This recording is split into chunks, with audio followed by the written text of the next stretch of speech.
இந்த புத்தக வெளியீட்டு விழாவிற்கு வருகை தந்திருக்கின்ற அத்துணை பேரையும் பெரியோர்களையும் பணிவன்போடு மேடைக்கு அழைப்பதில் மகிழ்ச்சி கொள்கிறோம். திருப்புகழ் அன்பர் திருமதி உமா பாலசுப்ரமணியன் அவர்களையும் திரு ஜி ஸ்ரீநாயகர் திரு முனைவர் பி அனந்தசிவன் ஐயா அவர்களையும் அன்போடு மேடைக்கு அழைக்கிறோம்.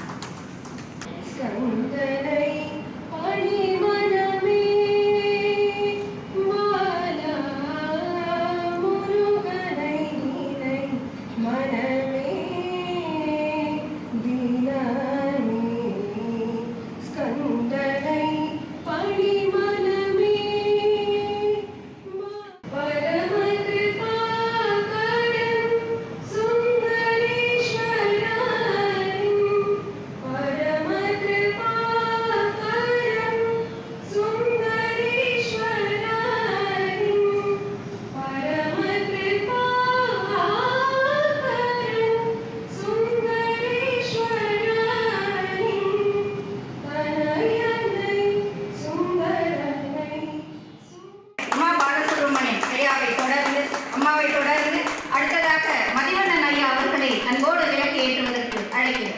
இப்பொழுது திருப்புகழ் மதிவண்ணன் ஐயா அவர்கள் கரங்களால் இன்னொரு முகம் ஏற்றப்படுகிறது.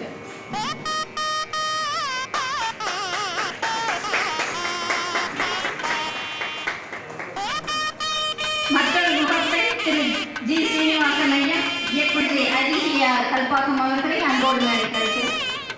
விளக்கின் இன்னொரு முகத்தை விழா நாயகர் திரு ஜி அனந்தசிவன் ஐயா அவர்கள் ஏற்றுவார். அடுத்த முகத்தை ஏற்றுவதற்காக திருமதி விஜயா அனந்தசிவன் அம்மா அவர்களை மேலே அன்போடு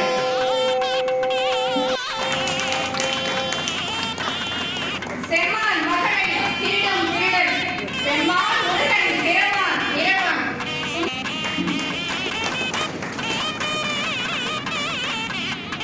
அடுத்ததாக திருமதி உமா பாலசுப்ரமணியன் அவர்களுக்கு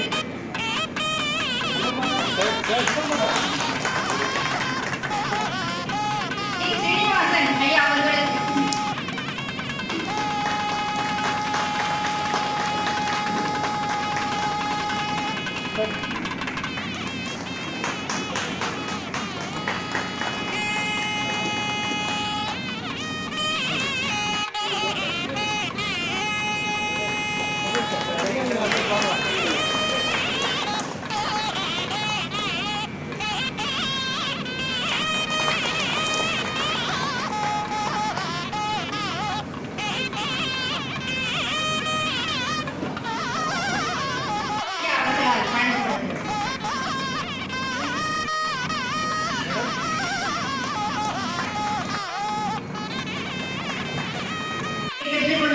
திருமதி உமா பாலசுப்ரமணியன் அம்மா அவர்களை அன்போடு மேடைக்கு அழைக்கிறோம்.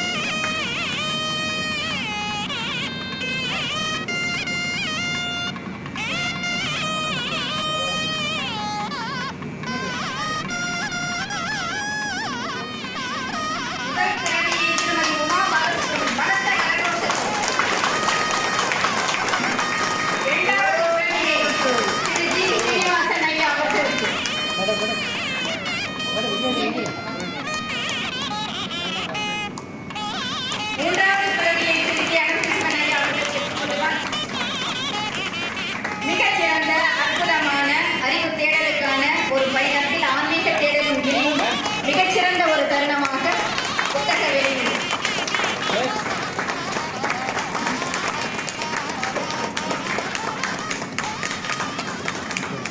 வள்ளி தமிழில் கிட்டிய போது வள்ளியை திருமணமே செய்து கொண்டார் போல்.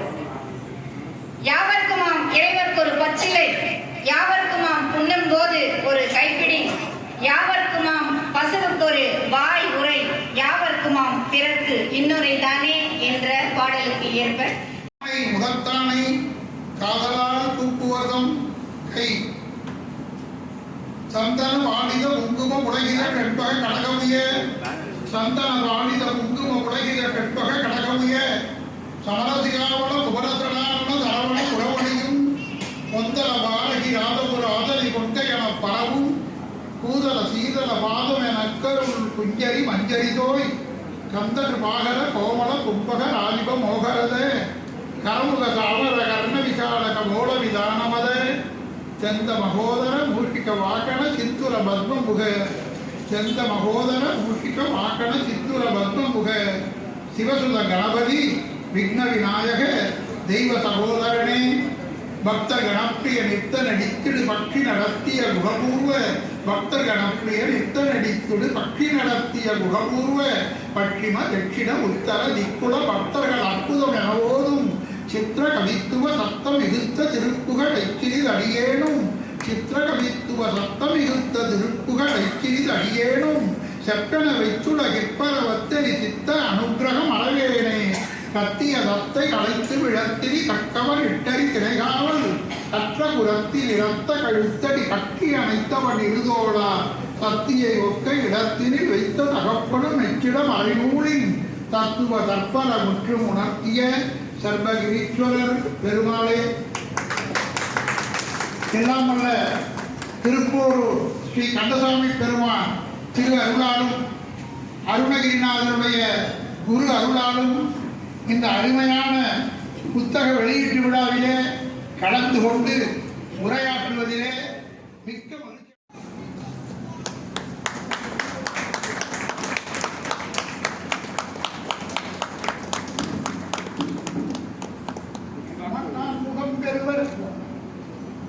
மன்னான் முகம் பெறுவர் அன்னமேறப் பெறுவர் வாணி தடுக்கப் பெறுவாரால் மகராலயம் பெறுவர் உவனமேறப் பெறுவர் வாரிச மலந்தையுடன் வாழ் அந்நாயகம் பெறுவர் ஐராவதம் பெறுவர் மேலாயிரம் விலை கொழுவர் நீர் உண்டு பொழிகின்ற கார் உண்டு விளைகின்ற நிழல் உண்டு பழமும் உண்டு நீர் உண்டு பொழிகின்ற கார் உண்டு விளைகின்ற நிழல் உண்டு பழமும் உண்டு நிதி உண்டு துதி உண்டு மதி உண்டு எரிகொண்ட நெறி உண்டு நிலையும் உண்டு ஊர் உண்டு பேர் உண்டு மணி உண்டு பணி உண்டு உடை உண்டு கொடையும் உண்டு உண்டுண்டு மகிழவே உணவு உண்டு சாத்தமுறும் குளம் உண்டு வளமும் உண்டு தேர் உண்டு பரி உண்டு கறி உண்டு மற்றுள்ள செல்வங்கள் யாவும் உண்டு ஏன் உண்டு வண்டொரு கடற்படியும் நின் மத தியானம் உண்டாகிற அரசே தான் உண்ட தன்னையில் கந்தகோட்டத்துள் வளர் தாமூன்று கந்த வேளே தன்முக துயமணி உன்முக சைவமணி ஷண்முக தெய்வமணியே ஓம் தீப மங்கள ஜோதி அனந்தசிவனவர்களை பாராட்டி பொன்னாடை போர்த்தி என்னுடைய புத்தகங்களை தருகின்றேன். இனி பேசுகின்றேன். வணக்கம். பேரன்பர்களே, அந்த புலமை பெற்று ரொம்ப அற்புதமாக எழுதியிருக்கிறார்கள். உங்களுக்கெல்லாம் ஒன்று சொல்கிறேன், இந்த புத்தகத்தை அனைவரும் வாங்கி படியுங்கள். இப்படி எப்படி இவர் எழுதினார் என்று ஆச்சரியமாக இருக்கிறது. பொதுவாக புலவர்க்கு வெண்பா புலி என்று சொல்வார்கள். பாடல் 4 வகை இருக்கு. களிப்பா, விருத்தப்பா, வஞ்சிப்பா, இதெல்லாம் இலக்கணம் தெரிந்தவர்களுக்கு தெரியும். இப்போ கவிதையே பல பேருக்கு தெரியாது. புது கவிதை என்று வசனத்தை ஏதோ எழுதுகிறார்கள். அந்த வசனமெல்லாம் விசனமாக முடிகிறது. ஆகவே கவிதை என்பது அதி அற்புதமானது. அந்த கவிதை என்பது கவி தைன்னா அது தை தை என்று நடனமாடும். உரை நடை அது நடந்துதான் போகும். உரை நடை ஒருவர் நடப்பது மாதிரி இருக்கும். ஆனால் கவி தை தை தை என்று நடனமாடும். அதி அற்புதமாக நம்ம பாம்பன் சுவாமிகள் பாடுகிறார். பாருங்கள் எப்படி நடனமாடுகிறது பாருங்கள். பாம்பன் சுவாமிகள் பாட்டை ஒன்று சொல்கிறேன் உங்களுக்கு. சந்ததமும் நின்ற நண்பு தஞ்சமென நின்ற நண்பர், சந்ததமும் நின்ற நண்பு தஞ்சமென நின்ற நண்பர், தங்க நடை துன்பு மாளலாம் நந்தமுன் அயர்ந்த ஒன்ற நண்பன் எனும் என்புண்ணஞ்சு நம்போடு புரிந்த தீதலாம் வெந்தொழிய வந்தமென்ப புன்கநிலை என்றணைந்து விண்சுரர் புகழ்ந்த வாழ்வையே தந்திடுவை நம்பு மெங்கல் சிந்தை கூடி கொண்ட துங்க சம்பு சிவ கந்தசாமியே. நம்ம பாம்பன் சுவாமிகள் பாட்டு என்ன அதி அற்புதமாக இருக்கு பாருங்க. அமரருடைய ஆதி என்ற உணிலும் உயர் தேவரும் சொல் அருமறை இறைச்சினோடுதான் சமமுடைய பேருமெங்கும் இளையன உசாவ வெஞ்ச தனி உணர்வு தந்த ஈசுரா யமனுடைய ஊரொழிந்த அருணகிரி நாதர் சொந்த இறைவன் அன்பர் நாயகா குமரகுரு தாசனென நவிலனை விடாது வந்து கொழுதி சிவ கந்தசாமியே. இதெல்லாம் பாம்பன் சுவாமிகள் பாட்டு. சந்ததமும் நின்ற நண்பு தஞ்சமென நின்ற நண்பர். அதாவது வார்த்தைகள்லாம் நடனம் ஆடுகிறது. அதான் கவி தைன்னா. கவி தை தை என்று நடனமாடும். உரை நடை அது வெறும் வாக்கிங் தான், இது டான்ஸிங். ஆகவே அந்த கவிதையில் எழுதுவது என்பது மிக சிறந்தது. இலக்கியத்தின் எவரெஸ்ட் சிகரம் மாதிரி கவிதைங்கிறது. அந்த கவிதையில் ரொம்ப கஷ்டமானது வெண்பா என்பது. அந்த வெண்பாவையும் அந்தாதியில் எழுதுவது என்பது அதைவிட கடினம். அதுவும் ஒருவருடைய வாழ்க்கை வரலாறு எழுதுவது என்பது நினைத்து பார்க்க முடியாத ஒன்று. இதெல்லாம் எப்படி நம்ம அனந்த சிவனுக்கு வந்தது? குரு பக்தி. ஆகவே அந்த குருவருள் அவ்வளவு திருவருளை சேர்த்து வைத்திருக்கிறது. பாம்பன் சுவாமிகள் அப்படி குருவாக நினைத்து வணங்கினார். அந்த குருவருள் அவரை உச்சியில் தூக்கி வைத்திருக்கிறது. அதி அற்புதமாக அந்த பாம்பன் சுவாமிகள் புத்தகத்தை அவர் எழுதியிருக்கிறார். இதற்கு நான் முன்னுரை எழுதும் பொழுது புத்தகத்தை படித்தேன், மிகவும் ஆச்சரியப்பட்டேன். இப்படியும் ஒருவர் வாழ்க்கை வரலாற்றை எழுத முடியுமா? ஏனென்றால் நான் ரொம்ப நாளாக இருக்கிறேன். இப்போ எனக்கு வயது 75 ஆகிறது. அதாவது சின்ன வயதிலிருந்து நான் பாடல் எழுதி கொண்டிருக்கிறேன். உங்களுக்கெல்லாம் ஒன்று சொல்கிறேன், பேரன்பர்களே, நான் இந்த மாதிரி ஒரு சாதாரண இடத்துல தான் வேலை செய்தேன். ஆனால் முருகப்பெருமானுடைய திருவருள் எப்படி வேலை செய்கிறது பாருங்கள். உயர்ந்த நிலையிலே என்னை ஊக்கிவிட்டது. இப்போ உங்களுக்கெல்லாம் என்னுடைய சொந்த வாழ்க்கையில் கொஞ்சம் சில விஷயங்களை சொல்கிறேன். என்ன காரணம்னா இதெல்லாம் அவசியம் தெரிய வேண்டும் உங்களுக்கு. ஆகவே உங்களுக்கு சொல்கின்றேன், நானும் சாதாரண படிப்பு படித்தவன் தான். ஆனால் திருப்புகள் எப்படியோ கடவுள் திருவருளில் எனக்கு ஈடுபாடு வந்தது. என்னுடைய ஒரு ஸ்டாண்டர்ட் மோட்டார் கார் கம்பெனி உங்களுக்கெல்லாம் தெரியும், எல்லாருக்கும் தெரியும். பாதியில் மூடி விட்டார்கள். 3000 பேர் சாலையில் நின்றார்கள், நடுத்தெருவில் நின்றார்கள் 3000 பேர். அந்த 3000 பேரில் நானும் ஒருவன். ஆக பேர் அன்பர்களே, இந்த ஸ்டாண்டர்ட் மோட்டார் கார் தொழிற்சாலையில் சாதாரண வேலையில் தான் இருந்தேன். ஆனால் இறைவனுடைய திருவருளால் சின்ன வயதிலிருந்து எனக்கு கவிதையில் ஒரு ஆர்வம், ஆகவே திருப்புகளில் ஒரு ஆர்வம். அதெல்லாம் எப்படியோ பிறப்புடைய தன்மை. இப்போ அனந்த சிவன் பாருங்க, ஒரு பதவியில் கல்பாக்கத்தில் பெரிய பதவியில் இருந்தவர். அவருக்கு இப்படி ஒரு ஆற்றல் வந்தது. புலவர்க்கு வெண்பா புலி என்று சொல்வார்கள். அதாவது களிப்பா வஞ்சிப்பா விருத்தப்பான் என்று இருக்கிறது. இதெல்லாம் கொஞ்சம் எழுதி விடலாம், இதெல்லாம் கொஞ்சம் எளிது. ஆனால் வெண்பா எழுதுவது என்பது மிகவும் கடினமானது. அதனால தான் என்ன சொல்வார்கள், புலவர்க்கு வெண்பா புலி என்று சொல்வார்கள். அந்த வெண்பால அவர் எழுதியிருக்கிறார். அப்போ எப்படி அவருக்கு அப்படி ஒரு தமிழ் அறிவு வந்தது? இதுக்கெல்லாம் காரணம் இறைவனுடைய திருவருள், குருவருள். இந்த இறைவனுடைய திருவருளும் குருவருளும் இருந்தால் அத்தனை பேரும் மேலே முன்னுக்கு வரலாம். இப்போ நீங்கள் சாதாரண இருக்கலாம், ஆனால் ஒரு இறைவனை வணங்கி அந்த திருவருள் பெற்று உங்களுக்கு ஒரு குருநாதர் அமைந்து அந்த திருவருளும் குருவருளும் பெற்றால் மேலான நிலையிலே நீங்கள் வாழலாம். நான் சொல்கிறேங்க, இந்த கார் தொழிற்சாலையில் சாதாரண வேலையில் இருந்தேன், வேலையும் போய்விட்டது. வீடு கட்டினேன் பெருங்களத்தூரில், ஸ்டாண்டர்ட் மோட்டார் இருந்த இடத்துலையே வீடு கட்டினேன். பிறகு கடனை கட்டினேன். ஆகவே பிறகு என்ன நடந்தது, கம்பெனி மூடினோட பணம் இல்லை, வீட்டை விற்றேன். ரொம்ப கஷ்டப்பட்டேங்க. அப்போ என்னிடம் ஒருவர் சொன்னார், நீங்கள் நல்ல திருப்புகள் சொல்கிறீர்கள், வாரியாரை சென்று பாருங்கள் என்று சொன்னார். நான் இப்போ சின்ன பையன், நான் சொல்வது உங்களுக்கு கிட்டத்தட்ட ஒரு 55 வருடங்களுக்கு முன்னாடி நடந்த என்னுடைய 20வது வயதில் நடந்தது. அப்போ உடனே சொன்னேன்னா, வாரியார் இமயமலை, நான் பரங்கி மலை, நான் போய் அவரை போய் பார்க்கலாமாப்பா, பார்க்கக்கூடாது. இருந்தாலும் என்னுடைய நண்பர்கள் எல்லாம் என்னை ஊக்கினார்கள், போய் பாருங்க. சரின்னு வாரியாரை போய் பார்த்தேன். வாரியாரை பார்த்தவரிடம் சில புஸ்தகங்களை வாங்கி கொண்டேன். அவர் எல்லா புத்தகத்திலையும் கையெழுத்து போட்டு தருவார். அவர்கிட்ட எப்படி பேசுறதுன்னு சிந்தித்து பார்த்தேன். அவ்வளோ எளிதாக பேச முடியாது, அவர் எவ்வளவு பெரியவர். அவர்கிட்ட நான் சாதாரண 20 வயது பையன், எப்படி போய் பேசுவது? ஆகவே என்ன செய்வதுன்னு பார்த்தேன். அவருடைய புத்தகங்களை தான் வாங்கி கொண்டேன். வாங்கி அவர்கிட்ட கொடுத்தா அவர் என்ன செய்வார்னா கையெழுத்து போட்டு தருவார். இறை தேடுவதோடு இறையும் தேடு, உலகம் வசமானால் உலகம் வசமாகும் அப்படின்னு சில பொன்மொழிகள் எழுதி வாரியார் கையெழுத்து போட்டு தருவார். எனக்கு என்ன எண்ணம்னா, நிறைய புத்தகங்கள் வாங்கி அவர் அந்த கையெழுத்து போட்டு தரும்போது கொஞ்சம் நேரம் இருக்கும். அப்பொழுது நான் திருப்புகள் சொல்கிறேன்னு சொல்லிவிடலாம், பேசிவிடலாம்னு நினைத்தேன். அப்போ அவர்கிட்ட அப்படியே பேசினேன். பேசும்போது, ஐயா உங்களிடம் ஒரு திருப்புகள் சொல்லணும். ரொம்ப பயப்பட்டேன். ஏன்னா அவர் எவ்வளவு பெரியவர், அவர்கிட்ட போய் திருப்புகள் சொல்லி நண்பர்களெல்லாம் சொன்னதுனால போய் சொன்னேன். சரி திருப்புகள். அவர் உடனே பார்த்தார், நிமிர்ந்து பார்த்தார். எழுதி கொண்டே இருந்தவர், என் புத்தகங்களிலெல்லாம் வாழ்த்து எழுதி கொண்டே இருந்தவர். அப்படி நிமிர்ந்து பார்த்தேன்.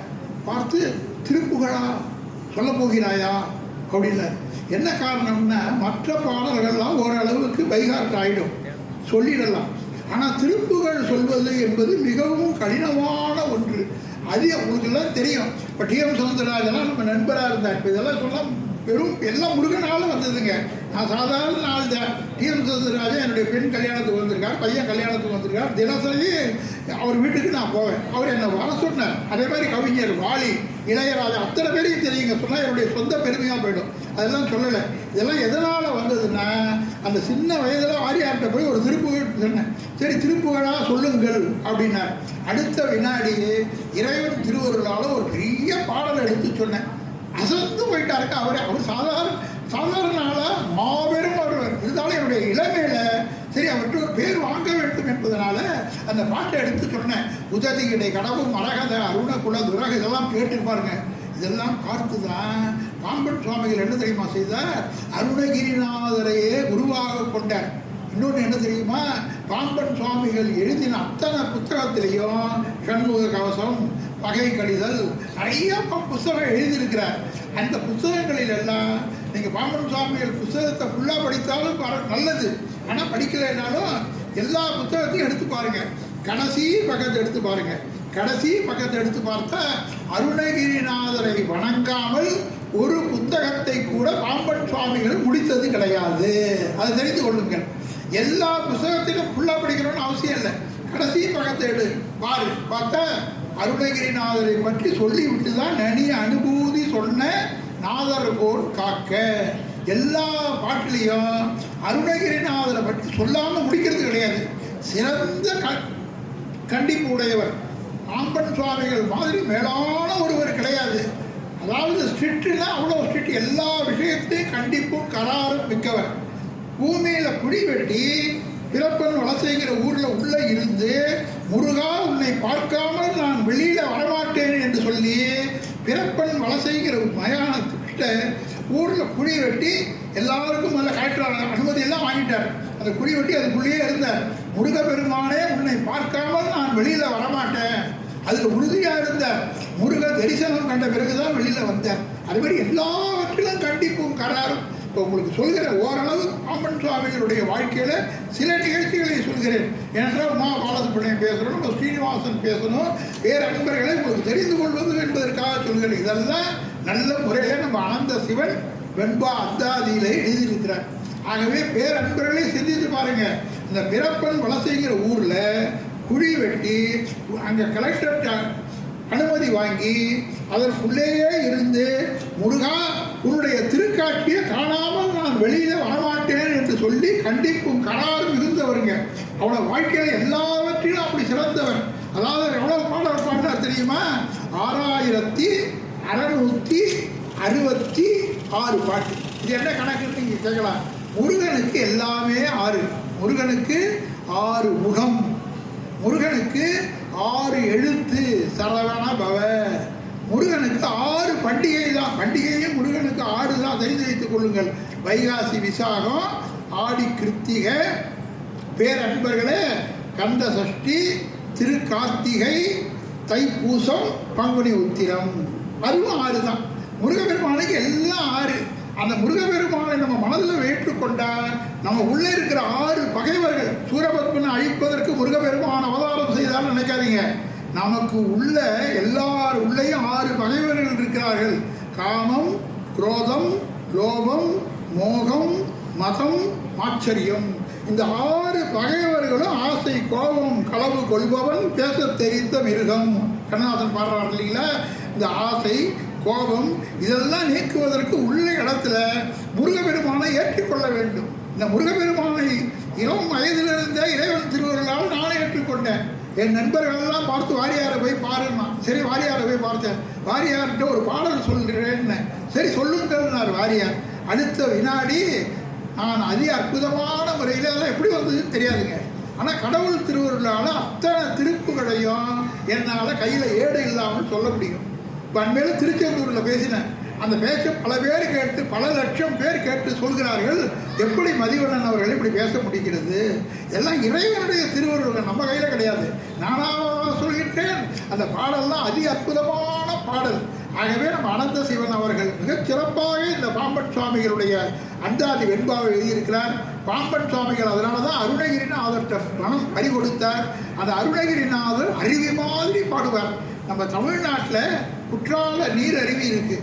ஆனால் வெளிநாட்டுக்கு போனால் தெரியும் உங்களுக்கெல்லாம், குற்றால நீரருவி தோற்கடிக்கக்கூடிய அருவி நயாகரா வாட்டர் ஃபால்ஸ் அயல் நாட்டில் இருக்கு. இந்த நயாகரா வாட்டர் ஃபால்ஸு ரொம்ப பெரிய அருவிங்க.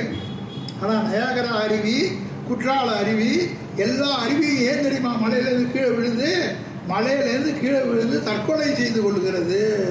என்ன காரணம்? அருணகிரிநாதருடைய ஆற்றல் வேகம் எனக்கு இல்லையேப்பா என்று அருணகிரிநாதருடைய வேகத்தை பார்க்கிறது. அதையெல்லாம் பார்த்து மலையிலிருந்து கீழே குதித்து தற்கொலை செய்து கொள்கிறது அருவியெல்லாம். அருணகிரிநாதர் அவ்வளவு அற்புதமாக பாடுகிறார். உததிகளை கடவும் மரகத அருண குலதுரக உபலலித கனக ரத சதகோடி சூரியர்கள் உததிகளை கடவும் மரகத அருண குலதுரக உபலலித கனகரத சதகோடி சூரியர்கள் உதயமென அதிகவித கலபகக மகிழின் மிசை யுக முடிவின் இருளகல ஒரு சோதி வீசுவதும் உததிகளை கடவும் மரகத அருண குலதுரக உபலலித கனகரத சதகோடி சூரியர்கள் உதயமென அதிகவித கலபகக மகிழின் மிசை யுக முடிவின் இருளகல ஒரு சோதி வீசுவதும் உடலும் உடல் உயிரும் நிலை பெறுதல் பொருள் என உலகம் ஒழிவு வரும் அனுபவன சிவயோக சாதனையில் ஒழுகுமவர் பிரிது பரவசம் அழிய விழி செருகி உணர்வு விழி கொடு நிகழ்த்தி தமதூடு நாடுவதும் ஒரு எனவும் அரியனவும் உளதெனவும் இளதெனவும் உணடுவன மனசமய கலையார வாரமர உரை அவிழ உணர்வவிழ உளம் அவிழ உயிர் அவிழ உளவடியை உணர்மவர் அனுபூதி ஆனதுவும் உறவு முறை மனைவி மக வெறுமலையில் எனதிதய உருவுடைய மலினபவ ஜலராசி ஏறவிடும் உருவுனையும் அறிமுகமும் உயரமரன் மணிமுடியில் உறைவதுவும் உழைவிலதும் அடியேன் மனோரதமும் இதழி வெகு முக அகல நதி அருகு தரு கனக இமகிரண தருணமுடு பரிசேர் ஜடாமௌலி இறைமகிழ உடைமணியோடு அணிசகல மணிகலன இமயமயில் தழுவும் ஒரு திருமார்வில் ஆடுவதும் இமயவர்கள் அகநிலை குடிபுகுதல் நிறுதர்வயிர் எரிபுகுத உரகர்பதி அபிடேகம் ஆயிரம் எழு விளமும் நெருநரண முறிய வட குவடிய இளையக்கலர் நடை வழகி விளையாடல் கூறுவதும் இனிய கனி கடலை விகர் தொடிகள் பொறி அமுது செய்யும் இலகு வெகு கட விகட தடவார மேருவுடன் நிகழி முது திகிரி கிரி நெறிய வலை கடல் கதலை எழுபுவையே ஒரு நொடியில் வளமாக ஓடுவதும் எருடி குடி கரடி அரி கரி கடவை அருளை உடை இரளை மறை இரவு பகல் இளையர் கடாட வீழ் இரண்டு மிதனதன் இலகுதினை கிளிகடிய இனிது பயில் சிறுமி வளர் குணமீது உலாவுவதும் முதலவினை முடிவினிரு பிறையிரு கயிறு கொடு முது வடகு விழி சோழ வருக்கால தூதர்கட முழுகுவதும் அருளதியில் உதவுவதும் நினையும் அவை முடிய வருவதும் அடியர் மகைகோடி சாடுவதும் முகமுகன மதுமமுரல் புறவிட வினது குரு முருகி மலர் 14 நிமிஷம் அந்த பாட்டுங்க போயிட்டே இருக்கும். நான் மாதிரி நடிச்சுட்டேன் முழுவதும் சொன்னேன். முழுவதும் ஒரு பாடல் இல்லை, மற்ற ஆயிரக்கணக்கான பாடல்களை கையில் எந்தவித குறிப்பும் இல்லாமல், அதனால தான் கடவுள் திருவுருளால் இலங்கை, மலேசியா, சிங்கப்பூர், துபாய், அமெரிக்கா எல்லா இடத்துக்கும் போயிட்டு வந்துட்டேன். நான் சாதாரண ஆள் தாங்க. எப்படி இறைவன் திருவருள் எப்படி வேலை செய்கிறது பாருங்க. அப்படிதான் இறைவனுடைய திருவருளை பரிபூர்ணமாக பெற வேண்டும். திருவருள் குருவருள் இது ரெண்டையும் பெற்றதுனால தான் அனந்த சிவனால் இந்த காரியத்தை செய்ய முடித்திருக்கிறது. அதை மட்டும் நான் சொல்றேன். அதாவது உண்மையாக இருந்தால் தான் புகழ வேண்டும். அப்படி மிகச்சிறந்த புகழுக்கு அந்தாதியில வெண்பாவில் வாழ்க்கை சரிதம்னு எனக்கு தெரிந்து இவர் மட்டும்தான் எழுதியிருக்கிறார். வேற யாரும் எனக்கு தெரியாது. எனக்கு தெரிந்து, ஏன்னா ரொம்ப நாளாக இருக்கிறேன் இந்த துறையில், 60 வருடங்களாக இருந்து கொண்டிருக்கிறேன். எல்லா புத்தகத்துக்கும் பல புத்தகத்துக்கு முன்னோடு எழுதியிருக்கிறேன். எனக்கு தெரிந்து அந்தாதி வெண்பால வாழ்க்கை வரலாறு எழுத வேண்டும் என்றால் அவ்வளவு எளிதான செயல் கிடையாது. அதை அதி அற்புதமாக செய்திருக்கிறார். இன்னொன்று, நம்மளாம் அவ்வளோ சீக்கிரம் படிக்க முடியுமா? அதனால அந்த வெண்பாவை பிரித்து வேற போட்டிருக்கார், பொருள் வேற போட்டிருக்கார். வெண்பாவுடைய ஃபுல் ஃபார்மில் முதல்ல போட்டார். அந்த வெண்பா அடி பெறடாமல் எழுதணும். காய்ச்சீர் அதெல்லாம் தெரியும். அதெல்லாம் இலக்கணம் நிறைய பேருக்கு தெரியாது. இருந்தாலும் சொல்லணும். அவர் ரொம்ப நல்ல முறையில் தேமா புளிமா அப்படின்னு இருக்கும். அதையெல்லாம் வைத்து அழகாக எழுதியிருக்கிறார். அந்த முறையில் வெண்பாவை போட்டிருக்கார். அதுக்கப்புறம் நம்ம எல்லாம் புரிந்து கொள்ள வேண்டும் என்பதனால பதம் பிரித்து போட்டிருக்கார். அதுக்கப்புறம் இன்னும் புரியாத நம்ம ஆட்களுக்குன்னு பொருள் எழுதியிருக்கிறார். இப்படி ஒவ்வொரு வெண்பாவையும் அந்த முறையிலையும் பிறகு பதம் பிரித்தும் பிறகு எல்லாத்துக்கும் அர்த்தம் எழுதியும் இந்த புத்தகத்தை வெளியிட்டு இருக்கிறார். அவர் எவ்வளவோ பெரிய காரியத்தை செய்திருக்கிறார் பாருங்க நம்ம அனந்த சிவன். ஆகவே அனந்த சிவன்னா அவருக்கு அனந்த கோடி நமஸ்காரங்கள் செய்யணும். அனந்தம்னா கவுண்ட்லெஸ்னு அர்த்தம், எண்ட்லெஸ்னு அர்த்தம், போயிட்டே இருக்கும். இப்போ முருகனுடைய புகழும் அப்படிதான். மதிவண்ணனை பேச சொன்னால் அவரு எண்ட்லெஸ்ஸாக பேசிக்கொண்டே இருப்பார். ஆனால் மற்றவர்கள் பேச வேண்டுமே. பேரன்பர்களே, மிகச்சிறந்த முறையிலே அப்படி வாரியார்கிட்ட பேசினேன். வாரியார் அடுத்த வினாடி பார்த்தார். சின்ன வயதிலேயே அவர் ஒரு பேப்பர் எடுத்து, எனக்கு சின்ன வயது தான், பேப்பர் எடுத்து மண்ணு மதிவண்ணன் மாநிலத்தில் உடனே எழுதினாருங்க. அடுத்த வினாடி ஒரு பாட்டை எழுதி, எனக்கு சின்ன பையன் நினைக்கல, இந்த பாட்டை சொன்ன அடுத்த நிமிஷம் பேப்பரில் எடுத்து மண்ணு மதிவண்ணன் மாநிலத்தில் ஓங்கிய பண்ணு புகழ்வேவு பண்பாளர் உண்ணும் கவிமா மணியாகில் கந்தன் அருளாலே பூர்வீதியில் வாழ்க பொழிந்து என்று அடுத்த வினாடி வெண்பா எழுதி கொடுத்துட்டார் வாரியார் சாமிகள். அவ பாருங்க, வாரியார் சுவாமிகள்கிட்ட வெண்பா வாங்கிறதுங்கிறது அவ்வளோ எளிது கிடையாது. இது என்னுடைய நண்பர்கள் சொன்னதுனால ஸ்டாண்டர்ட் போட்டார் கார் கம்பெனியில் இருந்தபொழுது போய் பார்த்தேன். இப்போ பேரன்பர்களே, அந்த மாதிரி குருவருளை பெற்ற இறைவனுடைய திருவருளால் முருகபெருமானை வணங்கின இதெல்லாம் இருந்ததுனால தான் சாதாரண நான் இப்பொழுது மேலான நிலையிலே சொற்பொழிவுல கவிதையில் விளங்குகின்றேன். கலைஞர் என்னுடைய சொற்பொழிவை கேட்டார். உங்களுக்கெல்லாம் சொல்லட்டுமா, முத்தமிழ் அறிஞர் கலைஞருங்கிறீங்களே, அவங்கெல்லாம் யாருன்னு உங்களுக்கு தெரியும். கடவுளை பற்றி பேசாதே, அதுதான் அவர்களுடைய கேள்வி. கடவுள் தான் பக்கம் வரமாட்டார்கள். ஆனால் எனக்கு ஒன்றும் பயம் கிடையாது, உண்மையை சொல்கிறேன். ஆகவே இறை பக்தி இல்லாதவர்கள் அவர் என்னுடைய பாட்டை கேட்டார், கேட்டு பயந்து போயிட்டார். அவர் என்னை கூப்பிட்ட ராணி சீதை மன்றத்தில் அண்ணா சாலையில் நடந்தது பொள்ளாச்சி மகாலிங்கம் என்ன தான் பேச வைத்தார். அவர் தான் அந்த காரியத்தை பண்ணார். கலைஞர் முன்னாடி நீங்கள் பேசுங்க மதிவண்ணன், உங்களை பற்றி அவர் தெரிஞ்சுக்கிட்டோம் அப்படின்னார். நான் சொன்னேன், நான் பேசுவது எல்லாம் ஆன்மீகம் தானே, நீங்கள் பேசுங்க, நான் பார்க்கிறேன். ஏன்னா அவர் தான் அமைத்தாருங்க, அவர் பெரிய செல்வந்தர் பொள்ளாச்சி மகாலிங்கம், உங்களுக்கு எல்லாம் தெரியும். மாபெரும் சர்க்கரை ஆலையுடைய அதிபர், நிறைய பெரிய கோடீஸ்வரருங்க. ஆகவே அவர் சொன்னதுனால கலைஞர் உட்கார்ந்தார். கலைஞர் முன்னாடி என்ன தான் பேச வைத்தார்கள். அப்போ கலைஞர் மாதிரி நான் பேசுகிறேன்னு இதே மாதிரி தான் பேசினேன். பேரன்பர்களே, கலைஞர் ஆச்சரியப்பட்டார். ஆச்சரியப்பட்டு என்கிட்ட கேட்டேன். போகும்பொழுது போலீஸ் எஸ்கார்ட்டோட வந்தேன். என்னை கூப்பிட்டார். நான் ஒரு இடத்துல நின்று கொண்டிருந்தேன். போகும்பொழுது அவர் என்னை கூப்பிட்டு வணக்கம்னார். வணக்கம்னார். எப்படி இப்படி பேசுகிறீர்கள், ஆச்சரியமாக இருக்கிறது. எங்கள் கழகம் சார்ந்தவர்கள் கூட இப்படி பேச முடியாது, இந்த மாதிரி பாட்டெல்லாம் சொல்ல முடியாது, எப்படி சொல்கிறீர்கள்? அவர்கிட்ட நான் சொன்ன பதில் என்ன தெரியுமா? முருகன் திருவருள் அப்படின்னு. உண்மையதான் என்ன சொல்லணும், அவருக்காக ஒன்றும் மாற்ற வேண்டாம்.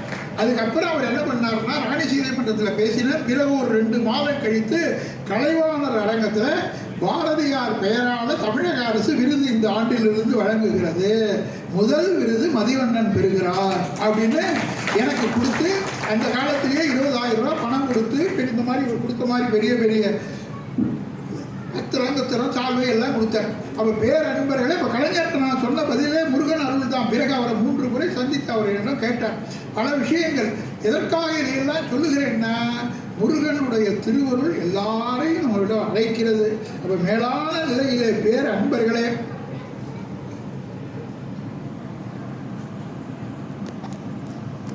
அனந்த சிவனுடைய நூல் நீங்கள் எல்லோரும் வாங்கி படிக்கணும். அந்த புத்தகம் அவ்வளோ அருமையான புத்தகமாக இருக்கிறது. உயர்ந்த குருவருளாலும் திருவருளாலும் நம்ம அனந்த சிவன் அவர்கள் இவ்வளவு அற்புதமாக எழுதியிருக்கிறார்கள்.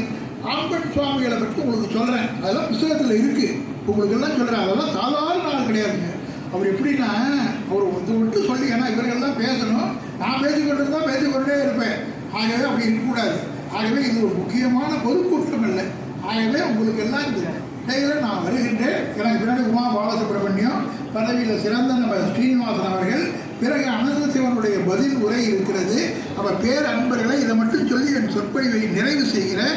அவர் எப்படிப்பட்டவர்கள் தெரிந்து கொள்ளணும். நீங்கள் பாம்பன் சுவாமிகள் தன்னுடைய கடைசி வயதில் நம்ம லிங்கிச்செட்டி தெரு மெட்ராஸில் இருக்குது, அது பக்கம் போகும்பொழுது கீழே விழுந்துட்டார். வயதாகிட்டு இருக்கு இல்லையா, வயதானாலே தளர்ச்சி வந்துடும். தொந்தி செரிய மயிரே வெளிர நிறை தந்தம் அசைய முதுகே வளைய இதழ் தொங்க, வயதான அந்த அழகெல்லாம் போயிடும். தொந்தி செரிய மயிரே வெளிர நிறை தந்த மயிரே வெளிரன்னு அப்படின்னு என்ன தெரியுமா அர்த்தம்? நிறை மயில் வேற. இப்போ உங்களுக்கெல்லாம் இன்னொன்று சொல்கிறேங்க, இந்த நிறை மயில் யாருக்கு வருது பாருங்க, காக்கா இருக்குது. காக்காய்க்கு எப்படி, காக்கை எப்படிப்பட்டதுன்னு தெரியும், கருத்த நிற காக்கை. அந்த கருத்த நிற காக்கை ஏதாவது ஒரு காக்கையாவது முடி நரைத்து வெள்ளையாக பறக்குதா பாருங்க. வெள்ளை காக்கா எங்கள் ஊரில் இருக்குதுங்க. காகம் எத்தனை நாள் வாழ்கிறது, ஆனால் காகத்தின் முடி நரைப்பது கிடையாது. காகத்தின் முடி மட்டும் கிடையாது, விலங்குகளுக்கும் பிராணிகளுக்கும் பிறந்த பொழுது என்ன கலரில் ரோமம் இருக்கிறதோ அதே கலர் தான் கடைசி வரைக்கும். தெரிந்து கொள்ளுங்கள், அத்தனை ஜீவராசிகளுக்கும் பிராணிகளுக்கும் மிருகங்களுக்கும் எல்லாத்துக்கும் பறக்கும் பொழுது என்ன கலர் இந்த ரோமம் முடி இருக்கிறதோ அதுதான் கடைசி வரைக்கும் இருக்கும். அந்த கலர் மாறவே மாறாது. மனிதனுக்கு மட்டும்தான் கலர் மாறுது. எனக்கு வந்து அடிக்கடி கலர் மாற்றிட்டு இருக்கிறான். அவர் பேர் நண்பர்களே ஏன் கடவுள் இதை வைத்தார்னு பாருங்க. மனிதன் என்ன தெரியுமா சொல்ற, இந்த நோட்டீஸ் விடுறார். அதாவது இறப்புக்கு முன்னாடி ஒரு நோட்டீஸ், வீடை ஜப்தி பண்ணுறதுக்கு முன்னாடி நோட்டீஸ் விடுவாங்க பார்த்தீங்களா, அந்த மாதிரி உங்கள் வாழ்க்கையை ஜப்தி பண்ண போகிறார். நீ இறக்க போகிறாய், இறக்க போவதற்கு முன்னாடி மனிதனுக்கு ஒரு எச்சரிக்கை சமிக்ஞை செய்கிறார். இந்த கருமயிரை வெள்ளையாக்குறார். வேற யாருக்கும் வெள்ளை ஆகாதுங்க. அப்போ மனிதன் இந்த நிறைய கண்டு பயப்பட வேண்டும், அது தெரிந்து வைத்துக் கொள்ளுங்கள். நம்ம ஆட்கள் நிறைய கண்டு பயப்படுறது கிடையாது. ஒரு 10 ரூபா 20 ரூபா கொடுத்து காலி மெகந்தி வாங்கி போகலாம் அப்படிங்கிறான். அடுத்த வினாடி டை போட்டுட்டு இருக்கான். இவன் டையாக போகிறான்னு நினைக்கிறது கிடையாது. அவன் பேர் நண்பர்களே, மனிதனுக்கு ஏன் நிறையனா இறப்புக்கு முன்னாடி இறைவன் கொடுக்கிற அடையாளம், அதை தெரிந்து கொள்ளுங்கள். நிறைமயிர் வந்து உடனே பயப்படணும். ஐயோ நம்ம பாட்டு முடிச்சு போட போகுதுப்பா, எத்தனை நாள் நம்ம வாழப் போகிறோம், இனிமேலாவது குரு அருளை பெற வேண்டும், திருஅருளை பெற வேண்டும், பாம்பன் சுவாமிகளை வணங்க வேண்டும், புத்தகத்தை வாங்க வேண்டும். இந்த நல்ல என்ன கடைசியிலையாவது வரணுமே, அதற்கு தான் நமக்கு நிறை. அருணகிரிநாதர் சொல்கிறார், தொந்தி செய்ய மயிலே வெளியில நிறை தந்தம் அசைய முதுகே வளைய இதழ் தொங்க. முதுமைக்குள்ள எல்லாம் அப்படி. முதுமையில் உடல் சரீரம் தளர்ந்து விடும். தளர்ந்து விடுகிற உடல் தான் அவருக்கு. அவர் ரொம்ப நல்ல கண்ட்ரோலாக இருந்தார் சாப்பாட்டில். இருந்தாலும் பேர் அன்பர்களே, பாம்பன் சுவாமிகள் விழுந்தார். லிங்கச்சடித்தரில் கீழே விழுந்தார். விழுந்து அவருடைய எலும்பு முறிந்தது. எலும்பு முறிந்தோடனே ஜென்ரல் ஹாஸ்பிட்டல் மெட்ராஸில் இருக்கு, உங்களுக்கு தெரியும், சென்ட்ரல் எதிர அந்த பொது மருத்துவமனையில் சேர்த்தார்கள். எத்தனை வயசு? 70 வயதுக்கு மேலே ஆயிடுது. 70 வயதுக்கு மேலே ஆன முதியவருக்கு உடைந்த எலும்பு சேருமா? சிறு வயதுலாம் ஒட்டி கொள்ளும். சின்ன வயதுலாம் எலும்பு கீழே விழுகலாம், பையன் எலும்பு ஒட்டி கொள்ளும். ஆனால் வயதான பிறகு எலும்பு ஒட்டி கொள்ளுமா? அப்போ டாக்டர்கள்லாம் பார்த்தார்கள் பாம்பன் சுவாமிகளை. அவர் ஜிஹெச்சில் பெட்டில் படுத்துட்டு இருக்கார். எல்லாரும் பார்த்தார்கள், சிறந்த முருகன் அடியார்கள் எல்லாம் டாக்டர் பார்த்துட்டு அந்த எலும்பு ஒட்டாது, இனிமேல் எலும்பு ஒட்டாதுங்க அப்படின்ட்டார். அப்போ எல்லாரும் கைவிட்டு விட்டார்கள். ஏன் தெரியுமா அவருக்கு எலும்பு ஒட்டாது? அவர் வந்து சாப்பாட்டியால் நல்ல நம்மள மாதிரி சாப்பிட்டுட்டு இருந்தால் எலும்பு கூட ஒட்டலாம். ஆனால் அவர் என்ன தெரியுமா செய்தார்? உப்பு கிடையாது, புளி கிடையாது, இதெல்லாம் இல்லாமல் அவர் சாப்பிட்டார். இப்போ உப்பு புளி இல்லாமல் நம்ம சாப்பிடுவோமா? ஏன் நண்பர்களை தெரிந்து வைத்துக் கொள்ளுங்கள், உப்பே அவர் சாப்பிட்றது கிடையாது. அதாவது சீடர்கள்லாம் சொன்னார்கள், உப்பு நீங்கள் சாப்பிட மாட்டேங்கிறீங்க, உடம்புல புஷ்டி வராது, உப்பு சாப்பிடுங்க. நான் அவர் சொன்னார், உப்பு நான் சாப்பிட மாட்டேன், விரதம் எடுத்து விட்டேன், அதை மாற்ற மாட்டேன். அப்போ அவர்கள்லாம் சொன்னார்கள், இந்துப்பு என்று ஒன்று இருக்கிறது, அந்த இந்துப்பையாவது சாப்பாட்டில் சேர்த்துங்க. அவர் அதுவும் முருகன் சொன்னால்தான் சேர்த்து போயினார். சீட்டு போட்டு பாருன்னா உப்பு இந்துப்பு சேர்த்து கொள்ளலாம்னு முருகன் முன்னாடி சீட்டு போட்டார். அது வேண்டாம்னு வந்து விட்டது. அப்போ அதுவும் இந்துப்பும் சேர்த்துக்கலைங்க. உப்பு சேர்த்துக்க மாட்டார், காரம் சேர்த்துக்க மாட்டார். அதனால் உடம்புல பலவீனம் ஆயிடுச்சு. வயது 70 ஆயிடுச்சு. பிரித்த எலும்பு ஒட்டாது. டாக்டர்கள்லாம் கைவிட்டார்கள். டாக்டர்கள் கைவிட்டாலும் முருகப்பெருமான் கைவிடவில்லை. பேர் அன்பர்களே, ஒரு நாள் அந்த பெட்டில் படுத்துக்கொண்டே இருக்கும் பொழுது 2 மயில் ஆடியது. அதை பார்த்த பாம்பன் சுவாமிகள், 2 மயில் ஆடியது, அவர் வாய் பாடியது, பிரித்த எலும்பு கூடியது. பேர் அன்பர்களை இன்னும் அந்த ஜீகத்தில் போட்டிருக்கிறார்கள். இந்த வாக்கில் தான் பாம்பன் சுவாமிகள் படுத்திருந்தார். பாருங்க, 70 வயசுக்கு அப்புறம் உடம்புல உப்பெல்லாம் இல்லாத நேரத்தில் எலும்பு சேர்த்ததுன்னா இறைவனுடைய திருவருள். எழுந்து நடக்கிறார். ஆகவே பேர் அன்பர்களே, திருவளர் சுடர் உருவே, சிவகரம் அமர் உருவே, அருவரை புகழ் உருவே, அறவர்கள் தொழு உருவே, இருதமும் மொழி உருவே, எனநிலை எனது எதிரே, குறுக்கு கண் முதல் மகிழே, கொணர்தி ஒன்று இறைவனையே மயிலே, உன்னுடைய இறைவனை அழைத்து வா என்று அற்புதமாக பாடுகிறார். திருவளர் சுடர் உருவே, சிவகரம் அமர் உருவே, அருமறை புகழ் உருவே, அறவர்கள் தொழும் உருவே, இருதமும் ஒளி உருவே, எனநிலை எனது எதிரே, குறுக்கு கண் முதல் மயிலே, கோணாதி உன் இறைவனையே மயிலே உன்னுடைய இறைவனை அனைத்தையும் நீங்கள் பெறுவீர்கள். ஆகவே உங்களை வாழ்த்துகின்றேன். உங்கள் அனைவருக்கும் நீருண்டு ஒழுகின்ற காருண்டு. இது பாருங்க, இந்த பாட்டு யாருக்கு பாடினது? 9 வயசுல ராமலிங்கடிகள் பாடினார். சென்னையில் 9 வயசுங்க. 9 வயசு குழந்தை கவிதை பாடுமா? அவர் பாடியதெல்லாம் பார்த்து இப்போ நான் எதையுமே ஓப்பனாக பேசுகிற ஆளுங்க. வேறு அன்பர்களே, கடவுள் இல்லை என்று மறுத்த பெரியார், ஜீவானந்தம், கம்யூனிஸ்ட் கட்சி ஜீவானந்தம், கடவுள் இல்லைன்னு மறுத்த தீர்க்க பெரியார், ஜீவானந்தம், எழுத்தாளர் ஜெயகாந்தன், இவங்கெல்லாம் சொல்கிறார்கள், வள்ளற் பெருமானுடைய வரலாற்றை படிக்கும் பொழுது கடவுளை ஒத்துக்கொண்டுதான் ஆக வேண்டும் என்று சொல்கிறார்கள். யார் சொல்றான்? அவன் பேரன்பர்கள் அந்த நிலையில். இப்போ இறைவனுடைய திருவருளை என்னாலும் மறக்காதீர்கள். குரு அருளை பெறுங்கள், திருவருளை பெறுங்கள், அனந்த சிவன் போல அற்புதமான முறையிலே புகழ் பெறுங்கள் என்று சொல்லி உங்கள் அனைவரையும் வணங்கி இந்த அளவிலே முடிக்கின்றேன். உருவாய் அருவாய் உலகாய் இலகாய் மறுவாய் மலராய் மணியாய் ஒளியாய் கருவாய் உயிராய் கதியாய் விதியாய் குருவாய் வருவாய் அருள்வாய் புகழே. வணக்கம். அவருக்கு எல்லோருமே தலை வணங்க வேண்டும். அதுவும் ஒரு வரலாறு, அதுவும் பாம்பன் சுவாமிகளுடைய வரலாறு கொஞ்சம் கடினமானது. ஏனென்றால் அவர் என்னென்னலாமோ அற்புதங்கள் செய்திருக்கிறார்.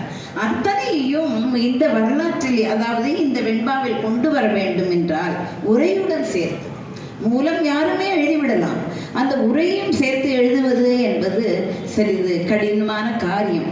அது மட்டுமில்லை, அவர் டைரக்டராக இருந்திருக்கிறார், டாக்டரேட் பட்டம் வாங்கியிருக்கிறார். அது ஒரு பக்கம். அதாவது உயர்ந்த நிலையிலும் உயர்ந்த பண்பையும் வைத்திருக்கிறார்.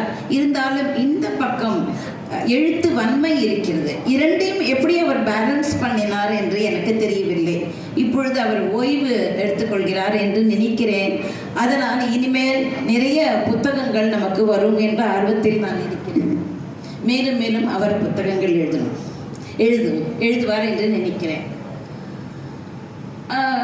அவர் திருப்புகழ், அவர் மிகவும் அழகாக திருப்புகழை பற்றியும் பாம்பன் சுவாமிகளை பற்றியும் அவர் மிகவும் அழகாக கூறினார். இப்பொழுது முனிவர் கி அனந்த சிவனுடைய உள்ளமும் அவருடைய குரு பாம்பன் சுவாமிகளின் உள்ளமும் குளிருமாறு நான் அருணகிரிநாதரை பற்றி கூறப்போகிறேன். ஏனென்றால் முதலில் கூறியவர் பாம்பன் சுவாமிகளை பற்றி கூறிவிட்டார். அதனால் இப்பொழுது அருணகிரிநாதரை பற்றி கூறுகிறேன். எல்லோரும் கூர்ந்து கவனித்துக் கொள்ளுங்கள். ஆறுமுகம் தோன்றும், அழகிய வேல் தோன்றும், அவன் ஏறு மயில் தோன்றும், எழில் தோன்றும், சீறிவரு சூரன் முடியை தகர்த்தவன் திருப்புகழை பாரில் வழுத்துவோர் பார். ஓ அப்படியா, சூரனை வதைத்தார் அல்லவா? அப்படி வதைத்தவன் திருப்புகழை பாரில் நாம் வழுத்தினால், பாரில் எல்லோரும் சொன்னால் முருகனுடைய காட்சி வருவோம்மை. அப்பொழுது அது மிகவும் எளிதாக அல்லவா இருக்கிறது. ஆனால் அந்த திருப்புகழ் அவ்வளவு பெருமையா என்று நாம் கேட்கலாம். திருப்புகழ் பெருமையை தான். சினத்தவர் முடிக்கும், பகைத்தவர் குடிக்கும், செகுத்தவர் உயிர்க்கும் சினமாக, சிரிப்பவர் தமக்கும் பழிப்பவர் தமக்கும் திருப்புகழ் நெருப்பென்று அறிவோம் யாம். நினைத்ததும் அழிக்கும், மனத்தையும் உருக்கும், நிஷி கரு வறுக்கும், பிறவாமல் நெருப்பையும் எரிக்கும், பொறுப்பையும் இடிக்கும், நிறை புகழ் உரைக்கும் செயல் தருமது. அப்படிப்பட்ட திருப்புகழைத்தான் அருணகிரிநாதர் எழுதினார். அது எப்படி எழுதினார் என்று நாம் பார்க்க போகிறோம். அருணகிரிநாதர் எல்லோரும் பிறக்கிறோம் அல்லவா? அப்படித்தான் அவர் திருவண்ணாமலையில் பிரபுடதேவ மகாராஜன் என்று ஒரு அரசன் இருந்தான். அந்த காலத்தில் இவர் ஆனி மூலம் பௌர்ணமி தினத்தன்று பிறந்தார். எப்படி பிறந்தார்? அதாவது அரை வடங்கள் கட்டி சதங்க இடுகுதம் என்று சுற்றி திரிந்தார். அப்பொழுதே அருணகிரிநாதர் இந்த எய்ட்ஸ் பற்றி கூறிவிட்டார். அரிய பெண்கள் நட்பை புணர்ந்து பிணி உழன்று சுற்றி திரிந்து, அப்படி சுற்றி திரிந்தவுடன் அவருக்கு தொழுநோய் வந்துவிட்டது. அந்த தொழுநோய் வந்ததினால் தன்னுடைய வாழ்வையே மாய்க்க துணிந்து விட்டார். அவருக்கு வாழ்வின் மேல் ஒரு பற்றுதல் இல்லாமல் போயிற்று. அதனால் என்ன செய்தார்? அருணகிரி அந்த திருவண்ணாமலை கோபுரம் இருக்கிறது, அந்த கோபுரத்தின் மேல் வல்லாள கோபுரம் என்று பெயர், 2-3 கோபுரங்கள் இருக்கின்றன, ஒவ்வொன்றுக்கும் ஒவ்வொரு பெயர். வல்லாள கோபுரத்தின் மேல் நின்று சிங்கார அடந்தைய தீனிலை போய் மங்காமல் எனக்கு வரம் தருவாய், வாழ்வெனுமை படும் ஆயையிலே வீழ்வாயனை என்னை விதித்தனியே என்று அவர் நினைத்தார். நினைத்து நான் விழப்போகிறேன் முருகா, அதாவது அவருக்கு ஒரு அலர்ட்னஸ் கொடுக்கிறார். நான் விழப்போகிறேன் முருகா, நீ வேண்டுமானால் காப்பாற்று என்று. உடனே அவர் விழுந்தார். ஆடக விசித்திர கனகோபுர முகப்பில் அருணாபுரியில் இருக்கும் அடையாளக்காரன் சும்மா இருப்பானா? உடனே என்ன செய்தார்? அகமதை எடுத்த சேமம் இதுவோ என்று அடியினும் ஆராய்ச்சி 666 பாடல்கள் எழுதியிருக்கா. உங்களுக்கு எது இஷ்டமோ அது படிக்கும்.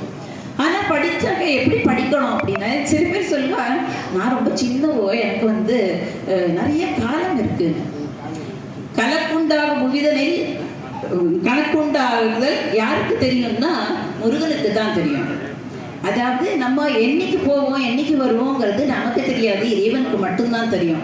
அதனால நீங்க அது மாதிரி சொல்லாம உடனே நினைச்ச உடனே நம்ம நல்ல காரியங்கள்லாம் செயல்கள்லாம் ஈடுபட வேண்டும். ஆனா நம்ம ஏதானும் இப்போ பாம்பன் சுவாமிகளோ இல்லை திருப்புகளோ இல்லை வேற யாரோ அருளாளர்கள் எழுதியதெல்லாம் நீங்க எப்படி படிக்கணும்? அழித்து பிற கோட்டா ஐவேதன் கவி அன்பால் எழுத்து பிழையற கற்கின்றீர் எரிமூண்டதென்ன விழித்து புகழ பொங்கி ஊற்றல் விடும் கயிற்றால் கழுத்தில் சுருக்கிட்டு இழுக்குமன்றோ கவி கற்கின்றது. அதாவது அழித்து பிறக்கோட்டா என்றால் நம்ம அழித்துனா நம்மளை அழிச்சிடுவா, திருப்பி நம்ம பிறக்கிறோம், அழிக்கிறா பிறக்கிறா. அதாவது இறப்பு பிறப்பு இதெல்லாம் வேண்டாம், நீ என்கிட்டயே இரு அப்படின்னு இருக்கிற முருகனை பத்தி இருக்கிற அந்த பாடல்களை நீ இப்ப கற்காம நீ எப்ப கற்க போற? அவன் பாசக்கயிறு வீசுவானே ஏமன், அந்த டைத்திலே நீ கற்க போற. அப்படி கற்காத, நீ முன்னாடியே. அவர் நிறைய மதிவண்ணன் நிறைய பெருமைகள்லாம் சொன்னார். எனக்கு எந்த பெருமையும் கிடையாது, ஆனா 2 பெருமை உண்டு. என்னன்னா, நான் முருகன் அடிமை, பாக்கிய கலாநிதியோட மகள். அது நான் ரொம்ப பெருமையா நினைக்கிறேன். எனக்கு வேறு ஒரு பெருமையும் வேண்டாம். திருப்புகள் தெரியும். திருப்புகள் பல என்னோட ஸ்டூடெண்ட்ஸ் எல்லாம் வந்திருக்கா, அவளை கேட்டால் தெரியும். நானே என்னை பற்றி சொல்லிக்கிறது இல்லை, அது ஒரு இழுத்துன்னு நான் நினைக்கிறேன். அதனால அவ்வளவு பெருமை இல்லாவிட்டாலும் திருப்புகளை நீங்கள் எது கேட்டாலும் அவர் சொன்னார், யார் யாரும் வந்தா அப்படின்னு. என்னோட கல்யாணத்துக்கு எம்ஜிஆர் வந்தார், அது நான் பெருமையாக நினைக்கல. இப்போ அவர் சொன்னாரே நான் சொல்கிறேனே தவிர்த்து வேறு ஒன்றும் இல்லை. கிருபானந்த வாரிகள் எல்லாருமே எங்களுக்கு தெரியும் சின்ன வயசுல. அதனால சின்ன வயசுலேருந்து நீங்கள் குழந்தைகளுக்கு சொல்லிக் கொடுப்போம், அது மாதிரி சொல்லணும். அதாவது எழுத்து பிழையற கற்கின்றே. ஏன் எழுத்து பிழையற கற்கின்றேன்னு நம்ம சொல்கிறோம்? இப்போ உங்களுக்கு தெரியும், கும்பகர்ணன், விபீஷணன், ராவணன், இவன் 3 பேருக்கும் வரம் வேணும்னு நினைச்சாங்க. யாருமே என்ன நினைப்பா? நான் சாகவே கூடாது, நான் நிரந்தரமா இருக்கணும் அப்படின்னு தான் நினைப்பேன். இவர் என்ன பண்ணா? கும்பகர்ணன் என்ன பண்ண? நித்தியத்துவம் பெற பகர்ந்த உபதேசம் சிறியேன் எனக்கும் உரை செய் சற்றும் குருத்துவம் குறைந்திடுமோதான் என்று அருணகிரிநாதர் ஒரு பாட்டில் சொல்லியிருக்கார். நித்தியத்துவம், சரியா கவனிங்கோ, நீ இத்து நித்தியத்துவம். அதனால அதாவது கும்பகர்ணன் என்ன நினைச்சா? தனக்கு நித்தியத்துவம் வரணும்னு. ஆனா அவன் நித்யாக்கு பதில நித்ரன்னு யாவை எடுத்துட்டு நித்ரத்துவம் மறந்து போய், அதாவது நான் பிறண்டு கொடுத்தேன். நித்தியத்துவம் அப்படின்னு சொல்லாம எனக்கு நித்ரத்துவம் வேணும்னுட்டான். ஒரு எழுத்து தானே, அதனால பிழையற கற்கின்றீர். அதனால உங்களுக்கு தெரியும், கும்பகர்ணன் சொன்னாலே உங்களுக்கு அவன் என்ன பண்றான்னு தெரியும். அதனால நித்ரத்துவம்னா பின்னிட்டே இருக்கணும். அதனாலதான் எழுத்து பிழையற கற்கின்றீர். இந்த பாம்பன் சுவாமிகள் புனித சரிதம் இருக்கே, அது எல்லாம் படிக்கும். ஆனா எழுத்து பிழையற கற்கின்றீர். எந்த எது படிச்சாலும் அதை மாதிரி நீங்க படிக்கணும். அதனால இப்போ நம்ம சுவாமியோட, அதாவது நீங்கள்லாம் ஆன்மீகம்னா என்ன நினைச்சிட்டு இருக்கீங்க சொல்லுங்க. யாராவது ஒருத்தர் சொல்லுங்க, ஆன்மீகம்னா என்ன? ஹாப்பியா இருக்கிறதா? ஹாப்பியா இருக்கலாம். அப்புறம் முதல்ல என்ன பண்ணணும்? அதுக்கு ஒரு படி இருக்கு இல்லையா? நான் கோவிலுக்கு மேலே போனோம்னாக்கா நம்ம பறந்து போக முடியாது, படிப்படியா ஏறிதான் போகணும். அதனால அதாவது இறைவனை பற்றி தெரிந்து கொள்வதுன்னு எல்லாரும் சொல்லுவாங்க. ஆன்மீகம்னா அது அல்ல, அதுவும் ஒரு பார்ட்டு தான். இறைவனோட ஒன்றி இருக்கணும். இதுக்கு வந்து ராமகிருஷ்ண பரமஹம்சர் ஒரு கதை சொல்லியிருக்கார். அதாவது இறைவனோட ஒன்றுதல்னா என்ன? துவைத்தம் அத்வைத்தம் ரெண்டு தான் இருக்கு இல்லையா? விசிஷ்டாத்வைத்தம் இருக்கு. அதாவது அத்வைத்தம் இருக்கணும், ரெண்டா இருக்கக்கூடாது, ரெண்டு பேரும் ஒன்றாக இருக்கணும் அப்படின்னு. இன்ஃபினிட்டி வெகு நிறைய. அப்போ உங்களை எந்த சிவன்னு கூப்பிடுறது? அன்பே சிவனை கூப்பிடலாமா, இப்படி கூப்பிடலாமான்னு. அதனால எல்லா சிவனுமே அவர்கிட்ட அடங்கி இருக்கார். அதனால அவர் வந்து இந்த வாய்ப்பு கொடுத்ததற்கு நான் நன்றி பாராட்டுகிறேன். இந்த புனித சரிதத்தை எல்லோரும் வாங்கி படிங்கள், காசு கொடுத்து வாங்கி படிங்கள். ஃப்ரீயா எனக்கு கிடைக்கணும்னு நினைக்காதீங்க. அந்த காசை அவர் நல்ல முறையாக செலவழிக்கலாம். சாப்பாட்டுக்கோ இல்லை துணிமணி வாங்குவதற்கோ செலவழிக்கும் மன்னர் அவள்லாம் வந்து மன்னன்னு சொல்லிட்டேன் பாருங்களேன். அவள் வந்து அப்படி இருக்கிறவள்லாம் புஸ்தகம் எழுத முடியாது. ஏன்னா மனசுல ஒரு ஈரம் இருக்கணும், அதை மற்றவாளுக்கு பண்ணணுங்கிறது இருக்கணும் இல்லையா? அதனால நீங்க காசு கொடுத்து வாங்கி படியுங்கள். மற்றவர்களுக்கு நீங்க படித்ததை சொல்லுங்கள். பாம்பன் சுவாமியோட அந்த இது இருக்கு இல்லையா, பக்தி, அவர் எழுதினது எல்லாவற்றையும் பகிர்ந்து கொள்ளுங்கள்.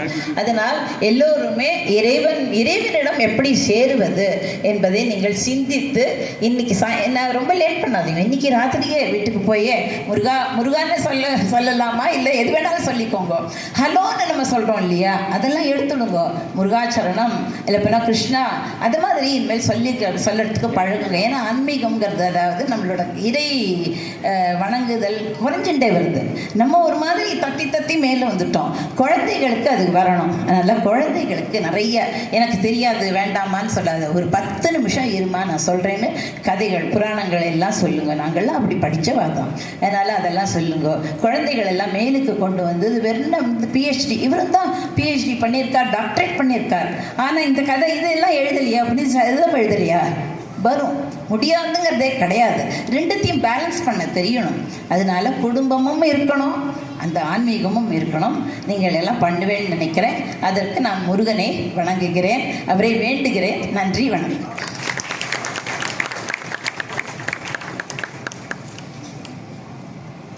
பெரும்பாலும்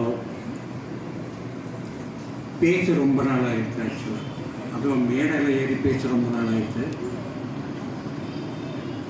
என்னமோ தெரியல, அவங்க சொன்னாங்க சும்மா இரு சொல்றக்க அப்படின்ட்டு.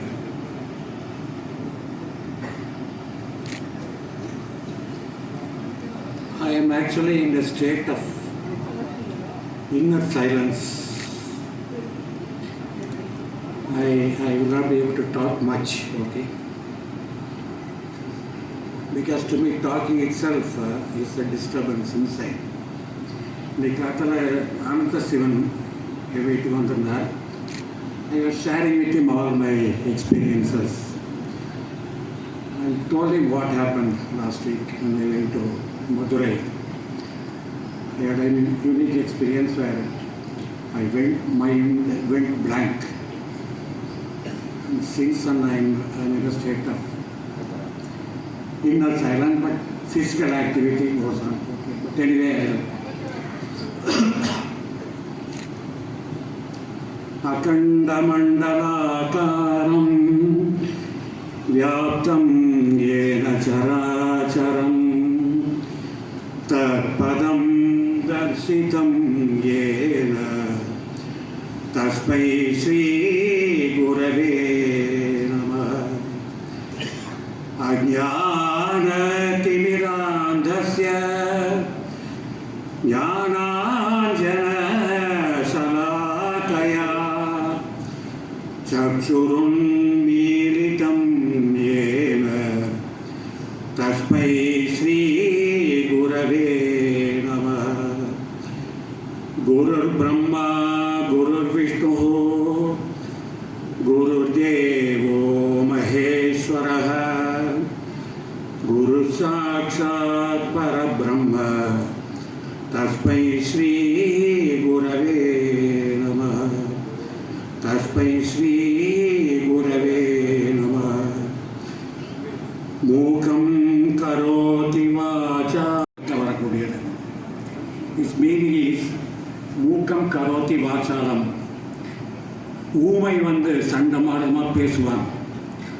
பங்கும் லங்கயத்தைகளும் மொடவன் மலை மேலே ஏறுவான். எட்கிருபா தமகம் வந்து யாருடைய கிருப்பையினாலும் அது கிடைக்குமோ பரமானந்த மாதவம், அந்த மாதவனை I pray to him. That is the meaning.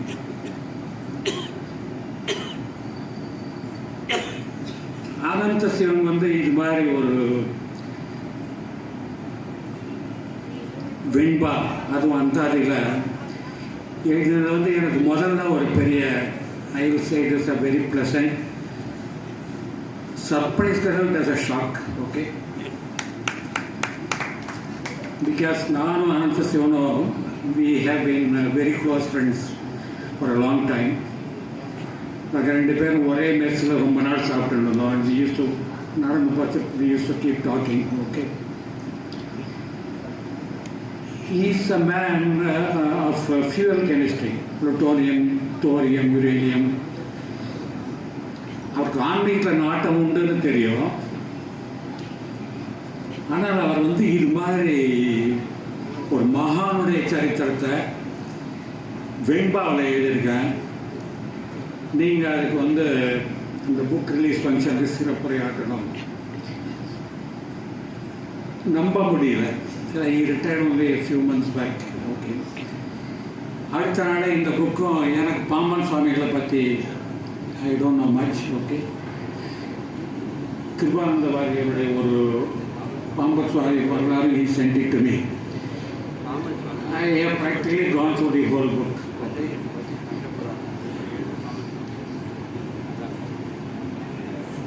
இது அனந்த சிவன் வந்து இப்படிப்பட்ட man who is out and out fuel chemist.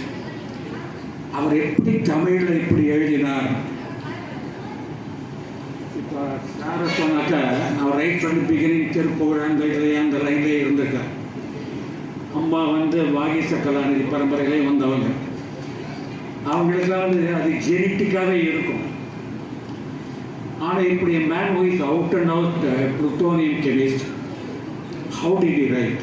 That was a shock to me. அப்போ எனக்கு இந்த ஸ்லோகன் மூக்கம் கரோதி வாச்சாரம் பங்கும் லங்கேதே கிரிம் யத் கிருபாதமகம் வந்தே பரமானந்த சாகரம். அவன் அருள் இருந்தாக்க மூக்கம் கரோதி வாச்சாரம், ஊமை பேசுவான். நம்ம படிச்சுக்கோம், Kalidasan was an unlettered man. மரத்தினுடைய கீழ்கடையிலிருந்து மேல் கடையை வெட்டிருந்தார். அவ்வளோ ஒரு மூடன். காளி அவன் வாயில் போட்ட தாம்பூலத்தில் became a great கவி. அவங்க கவித்துவனுடைய when he became very famous, ஒரு தடவை காளியை இகழ்ந்து பேசிட்டான். அந்த சாபத்தினால அதே காளிதாசன் அடுத்த பிறவியில் பிறகும்பொழுது ஊமையாக பிறந்தான். அந்த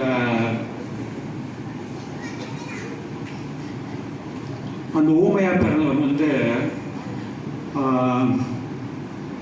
என்ன ஒரு கொல்லூர் மூகாம்பிகை.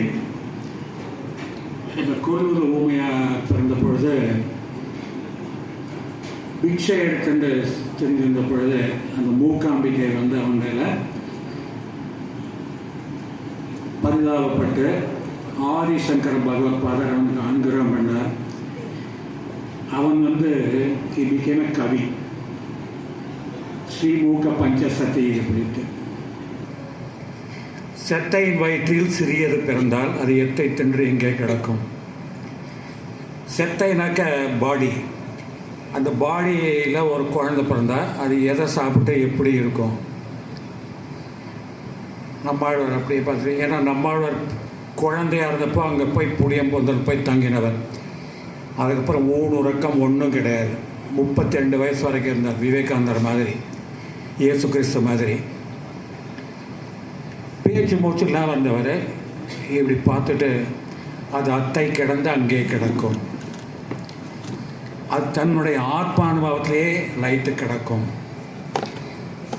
இப்போ முருகன் அருணகிரிநாதருக்கு சொன்னார் இல்லையா, சும்மா இரு, அதுதான் அந்த ஆத்மானுபவம். அந்த சும்மா இருக்கும் சுகத்தில் சில பேருக்கு இப்போ ரமண மகர்ஷி மாதிரி சும்மா இருக்கக்கூடிய இவங்களுக்கு வந்து அப்பப்போ அந்த ஆற்றல் பகவான் கொடுக்குறார். இந்த உலகத்துக்கு நல்லது செய்யணும் அப்படிங்கிறதுக்காக அவர் வந்து திருவாய்மொழியை கொடுத்தார். அதை வந்து மதுரை கவியாழ்வார் எழுதி தன்னுடைய குருநாதரை பற்றி அந்தாதியில் கண்ணினும் செருத்தாம்பினால் கட்டுண்ண பண்ணிய பெருமாயன் என்னப்பனில் நன்னி தென்கருவோ நம்பியன் அக்கால் அன்னிக்கும் அமுதூரமின் நாவிற்கே நாவினால் அவை தின்பமெய்தினேன் மேவினேன் அவன் பொன்மடி மெய்மையே தெய்வமற்றறியேன் குருவூர் நம்பி பாவினின் இசைப்பாடி தெரிவனே திரிதன்றாகிலும் அப்படின்ட்டு 10 பாசனம் தான் ஹீரோட் அந்தாதியில்.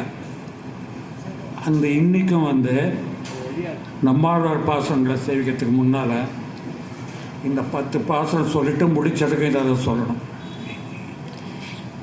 இது எதுக்கு நான் சொன்னேனாக்கா, நம்மாழ்வார் வந்து குழந்தையாக பிறந்து ஒரு புளியம்பொந்தில் போய் இருந்தவர் எப்படி 1000 பாட்டு தமிழில் பாடினார். It was not his, it was அந்த ஆதிதேவ பிரான் அவர் மூலமாக வந்து எழுதினார். தட் இஸ் வாட் பாம்பன் சுவாமிகள் ஹேஸ் டன் டு அனந்த சிவன். அதனால் அனந்த சிவன் இதை எப்படி எழுதினார் அப்படிங்கிறதுல வந்து எனக்கு சர்ப்ரைஸ் இல்லை.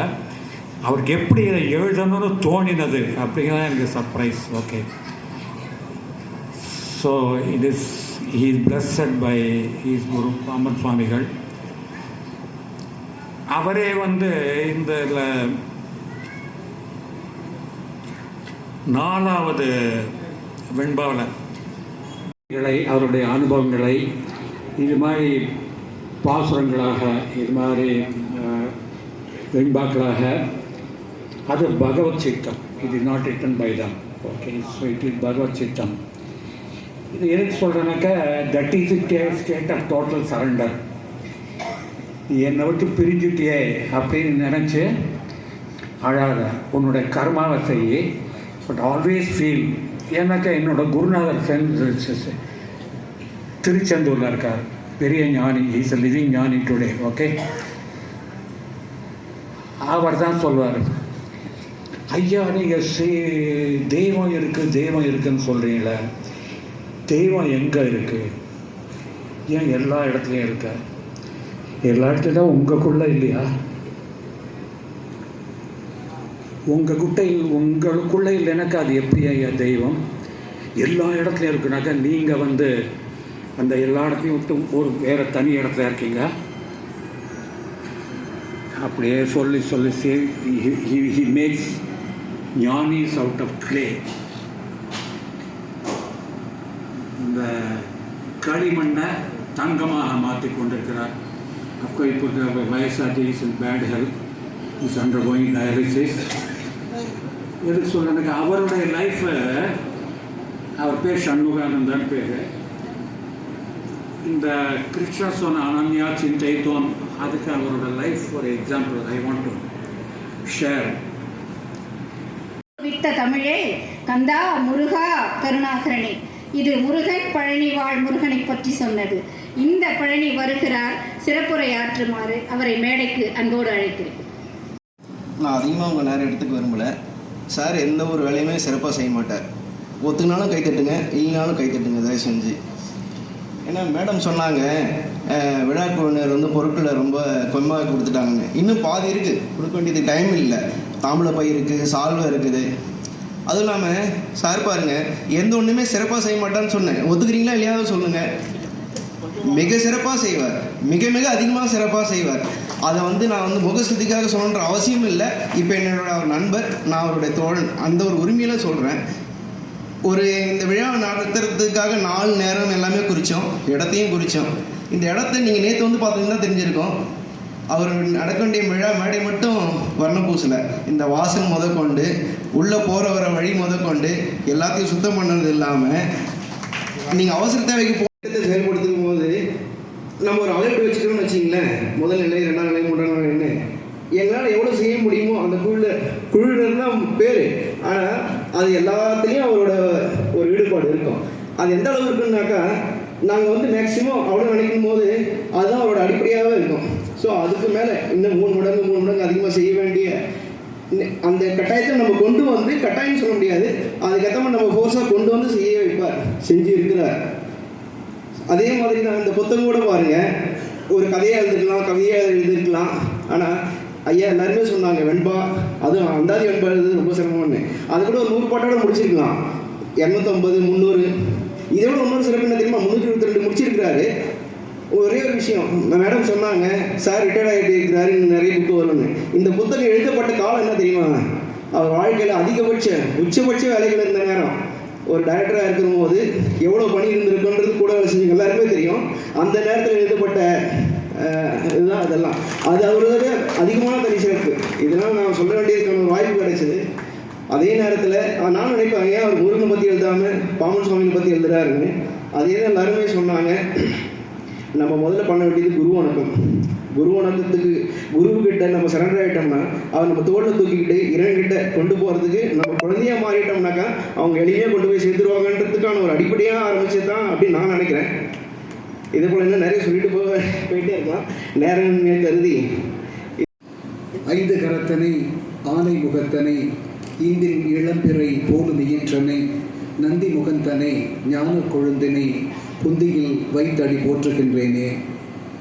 விழிக்கு துணை திரு மென்மலர் பாதங்கள், மெய்மை குன்றா மொழிக்கு துணை முருகா என்னும் நாமங்கள், முன்பு செய்த பழிக்கு முருகா சரணம், முருகா சரணம், முருகா சரணம். திருவருளாலும் முருகப்பெருமானுடைய திருவருளாலும் குருவருளாலும் இந்த விழா இனிதே நடைபெறிக் கொண்டிருக்கிறது. இந்த எளியவனுடைய அழைப்பை ஏற்று இந்த புத்தகத்திற்கு ஒரு சிறப்புரை வழங்க வேண்டும் என்று திரு பதி அவர்கள் வாயிலாக நான் கேட்டபொழுது தட்டாமல் அதற்கு ஒத்துக்கொண்டு, அதையும் தாண்டி இங்கே வந்து அற்புதமாக ஒரு பேருரையை நிகழ்த்தி சிறப்பு செய்த திருப்புகழ் குருஜி என்றும் திருப்புகழ் சித்தர் என்றும் தித்திக்கும் திருப்புகழை சுவாசித்தும் நேசித்தும் தன்னுடைய பெயரோடு இணைத்துக் கொண்டிருக்கின்ற பெருமதிப்பிற்குரிய திருப்புகழ் மதிவண்ணன் ஐயா அவர்களே, இந்த புத்தகத்திற்கு ஒரு சிறப்புரை எழுத வேண்டும் என்று கேட்ட உடனேயே அதற்காக ஒத்துக்கொண்டு திரு ஐயப்பன் ஐயா அவர்கள் மூலமாக அதற்கு ஒரு சிறப்புரையை எழுதி, அது மட்டுமல்லாது அதையும் தாண்டி இங்கே வந்து அற்புதமாக ஒரு உரையை நிகழ்த்தி, அது மட்டுமல்லாமல் அந்த புத்தகத்தினுடைய மொழி திருத்தத்தை அச்சு திருத்தத்தை நான் செய்து கொண்டிருந்த பொழுது சற்றேறக்குறைய 4 நாட்கள்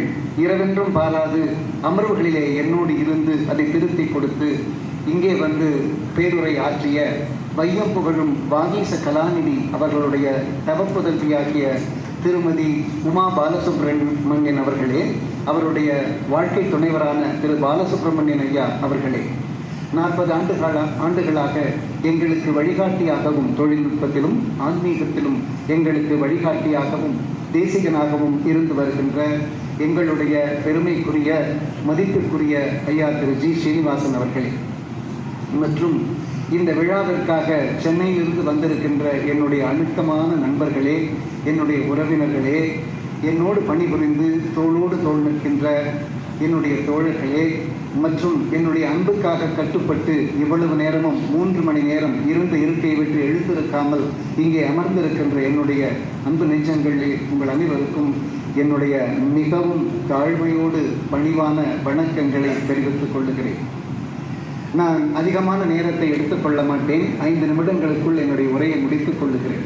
3 செய்திகளை மட்டும் உங்களோடு இங்கே பகிர நான் விழைக்கிறேன். ஒன்று, தமிழும் நானும் என்பதை பற்றி சொல்லி, பிறகு இந்த புத்தகம் பிறந்த கதையை பற்றி சொல்லி, 3வதாக இந்த புத்தகத்திற்காக யாருக்கு நான் கடமைப்பட்டிருக்கிறேன் என்பதையும் உங்களோடு நான் பகிர்ந்து கொள்ள ஆசைப்படுகிறேன். கவிதை என்பது ஒரு அற்புதமான ஊடகம். அதில் எந்த விதமான மாற்று கருத்தும் இருக்க முடியாது. எந்த வடிவமாக இருந்தாலும் சரி, புது கவிதையாக இருந்தாலும் சரி, மரபு தழுவிய கவிதையாக இருந்தாலும் சரி, தமிழோடு எனக்கு எப்படி இந்த நேசம், அதுதான் முதல் கதை. எனக்கு ஒரு 11 வயசு இருக்கும்னு நினைக்கிறேன். அப்போது பள்ளிக்கூடத்தில் இந்த பேச்சு போட்டி நடக்கும். இதில் பேச போகணும்னு எங்கள் அம்மா சொல்லுவாங்க. எங்கள் அம்மா வந்து ஒரு பள்ளிக்கூட டீச்சர், பள்ளி ஆசிரியை. அவர்களுக்கு தமிழில் ஆர்வம் மிக அதிகம். தமிழ் கையெழுத்து கண்ணில் ஒத்திக்கிற மாதிரி இருக்கும். அது மட்டும் என்னால் பண்ணவே முடியல. எங்கள் அம்மா மாதிரி எழுதணும்னு நினச்சேன், இது வரைக்கும் தோல்வி. உடனே சரி போய் பேசுப்பா அப்படின்னு சொல்லுவாங்க. நிறைய வேலை அவங்களுக்கு. அவங்க உண்மையாகவே வாழ்க்கையில் நான் பார்த்த மிகப்பெரிய கெரியர் உமன் என்றால் என்னுடைய தாய். ராத்திரி உட்காந்து 10 பாத்திரம் தேய்ச்சிட்டு இருப்பாங்க. நான் தமிழ் பேச்சு போட்டிக்காக எழுதி கொண்டு போவேன். அதை கேட்டுட்டே 10 பாத்திரத்தை தேய்ச்சி எனக்கு திருத்தம் சொல்லுவார். சரி சொல்லிட்டாங்க. நானும் போட்டி போட்டு பார்த்தேன். 1 வருஷம் இல்லை, 2 வருஷம் இல்லை, 6 வருஷம் பேசுன்னு பேசினேன். எவ்வளோ பரிசு கிடைச்சி தெரியுமா? முட்டை. ஒரு பரிசு கூட கிடைக்கும். என்னடா இது? ஆனால் ஒவ்வொரு முறை வரும்போதும் ஒரு குழந்தை அம்மாட்ட போய் என்ன சொல்லும்? கம்ப்ளைண்ட் தானே பண்ணும். நான் போய் முறையீடு செய்தேன். ஏதோ சதி செய்து விட்டார்கள், எனக்கு பரிசு கிடைக்கவில்லை. எல்லாரும் சொன்னாங்க அனந்தசிவன் ரொம்ப சத்தமாக பேசினான், நல்லா பேசினான். அம்மா சிரித்து கொண்டே சொல்லுவாள், நீ நன்றாக பேசியிருக்கலாம், ஆனாலும் உன்னை விட சிலர் இன்னும் நன்றாக பேசியிருக்கலாம், முயற்சியை தளர விடாதே என்று உண்மையை சொல்லிக் கொடுத்தார். அது பரிசு கிடைக்கவில்லையே தவிர அனுபவம் என்கிற மிகப்பெரிய பரிசு எனக்கு கிடைத்தது. அறிவியல் இளங்கலையில நான் படித்துக் கொண்டிருந்த பொழுது, அதாவது பிஎஸ்சி கெமிஸ்ட்ரின்னு தமிழில் சொல்லுவோமே, அதை நான் படித்துக் கொண்டிருந்த பொழுது 3வது ஆண்டு பாரதி நூற்றாண்டு விழா 1983. அதில் கட்டுரை போட்டி, பேச்சு போட்டி, கவிதை போட்டி, மாநில அளவிலான ஒரு சுழற்கேடையும் கல்லூரிக்கு எனக்கும் 2வது பரிசு, இப்படி 5 பரிசு ஒரே வாரத்தில். அதற்கு பிறகு பரிசுகள் வந்து குவிந்த வண்ணம் இருந்தன, தமிழ் என்னோடு ஒட்டி கொண்டு. இதில் ஒரு வியப்பான செய்தி என்னன்னா, நீங்கள் பேச மேடை ஏற வேண்டும் என்று சொன்னால் திருப்புகழ் மதிவண்ணன் ஐயா ஒரு அருவி, தமிழ் அருவியாக கொட்டினார்களே, திருமதி உமா பாலசுப்ரமணியன் அவர்கள் அருவியாக கொட்டினார்களே, ஐயா வந்து பிரபந்தம் பாடினார்கள். இப்படி அழகான கவிதைகளை மனப்பாடம் செய்வது அடிப்படை, அதெல்லாம் பேச முடியாது. ஆக இலக்கியத்தோடு உங்களுக்கு உறவு வந்துவிட வேண்டும். சரி, இதோட பேச ஆரம்பிச்சது. நடுவில் 12ஆம் கிளாஸ் படிக்கும்போது என்னுடைய தமிழ் ஐயா வந்து சந்தர்ப்ப வச்சு கவிதை எழுதுன்னு சொன்னார். முதல் எழுதின கவிதை கொப்பளித்து தோன்றி வரும் குமிழி பெண்ணேன்னு ஆரம்பிக்கிற கவிதை. அதை முழுக்க சொல்ல நான் விரும்பவில்லை, நேரம் இன்மை காரணமாக. இப்படி எழுதின பொழுது என்னுடைய உரைகள் விமர்சகர் ரசிகை எங்கள் அம்மா. எது இருந்தாலும் முதல்ல அம்மா போய் படிச்சுக்காங்க. மிக ஆழ்ந்த வருத்தத்தோடு வாழ்க்கையில் ஒரு நிகழ்ச்சி நடந்தது. தாய்மை எனப்படுவது யாதனையும் சீனிவாசன் ஐயா இங்கே இருக்கார், தாம்ராஜ், அவருடைய சோதனர் வருஷம் ஒன்று போடுவார். அதில் ஒரு கட்டுரை எழுதி தரணும்னு கேட்ட பொழுது தாய்மை எனப்படுவது யாதனையும் என்று 2019வது வருஷம் ஏப்ரல் மாதம் எழுதி கொடுத்தேன். எல்லா கட்டுரைகளையும் எங்கள் அம்மாவுக்கு படித்து காண்பித்தவன் தாய்மையை பற்றி எழுதிய கட்டுரையை படித்து காண்பிப்பதற்கு என்னுடைய தாய் உயிரோடு இல்லை. எதற்காக சொல்லுகிறேன் என்று சொன்னால், அப்போ உரைகள் அம்மா தான் போய் படித்து காமிக்கணும். 17 வயசு, என்ன கவிதை எழுத முடியும்? காதல் தான் வரும், காதலை பற்றிய கவிதை வரும். காதல் எனக்கு இல்லை, இருந்தாலும் ஒரு கற்பனையாக ஒரு கவிதை எழுதினேன். வானிலவை சிற்ற அடை வனித என வாக்கிடணும், தேனிசையை குழைந்து வந்து தெண்டு மொழி ஆக்கிடணும், காரூரும் பண்டினங்கள் கருவிழிகள் ஆக்கிடுமோ, ஆனாலும் விதி என்ன அற்புதமோ யானறியே, மின்னல் அனை சொல்லிவிட்டாள் மெல்லியல் புன்னகையில், தன்னணைய வாழ்ந்தரும் தலைக்கோரும் இச்சிரிப்பில் பொன்னணைகள் வீண் என்றால் பொற்சலை போல் மங்கை தொன்மை இது தமிழ் அல்ல தென்மொழியாள் மனம் என்றாள்.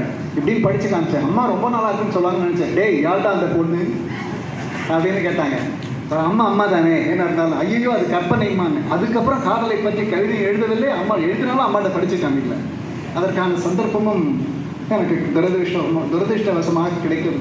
அதுவே